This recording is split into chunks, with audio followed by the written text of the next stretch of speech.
উত্তর আমেরিকা মহাদেশের মধ্য আমেরিকা অঞ্চলে অবস্থিত কোস্টারিকা একটি ছোট কিন্তু অত্যন্ত সুন্দর দেশ। এর উত্তরে নিকারাগুয়া এবং দক্ষিণে পানামা, আর দুই পাশে প্রশান্ত মহাসাগর ও ক্যারিবীয় সাগর রয়েছে। প্রায় ৫১,০০০ বর্গ কিলোমিটার আয়তনের এই দেশের রাজধানী সান হোসে। ইতিহাসের দিকে তাকালে দেখা যায় প্রাচীনকালে এখানে বিভিন্ন আদিবাসী জনগোষ্ঠীর বসবাস ছিল। ষোড়শ শতকে স্পেনীয়রা এই অঞ্চলে উপনিবেশ স্থাপন করে। ১৮২১ সালে কোস্টারিকা স্পেনের কাছ থেকে স্বাধীনতা লাভ করে। এরপর মধ্য আমেরিকার অন্যান্য দেশের সঙ্গে কিছু সময় একত্রে থাকলেও পরে আলাদা রাষ্ট্র হিসেবে গড়ে ওঠে। রাজনৈতিকভাবে কোস্টারিকা একটি স্থিতিশীল গণতান্ত্রিক প্রজাতন্ত্র। বিশেষ একটি দিক হল ১৯৪৮ সালে দেশটি তাদের স্থায়ী সেনাবাহিনী বিলুপ্ত করে। এরপর থেকে শিক্ষা, স্বাস্থ্যসেবা এবং সামাজিক উন্নয়নে বেশি গুরুত্ব দেওয়া হয়েছে, যা দেশটিকে অন্যদের থেকে আলাদা করেছে।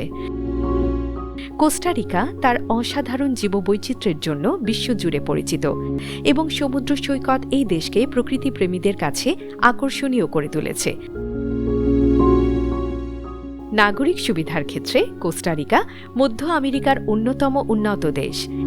এখানে শিক্ষা ও স্বাস্থ্যসেবা তুলনামূলক ভালো এবং জীবনযাত্রার মানও সন্তোষজনক।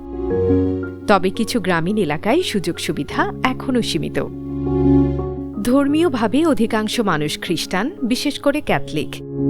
পাশাপাশি অন্যান্য ধর্মের মানুষও এখানে বসবাস করে। মুসলিম জনগোষ্ঠী ছোট হলেও তারা ব্যবসা ও সামাজিক কর্মকাণ্ডে কিছু ভূমিকা রাখছে। ভ্রমণ ও পর্যটনের ক্ষেত্রে কোস্টারিকা অত্যন্ত জনপ্রিয়। ইকো ট্যুরিজম বা প্রকৃতিভিত্তিক ভ্রমণের জন্য এটি বিশ্বের অন্যতম সেরা গন্তব্য। জঙ্গল ভ্রমণ, বন্যপ্রাণী দেখা, আগ্নেয়গিরি পরিদর্শন এবং সমুদ্র সৈকতে সময় কাটানো পর্যটকদের কাছে বিশেষ আকর্ষণ।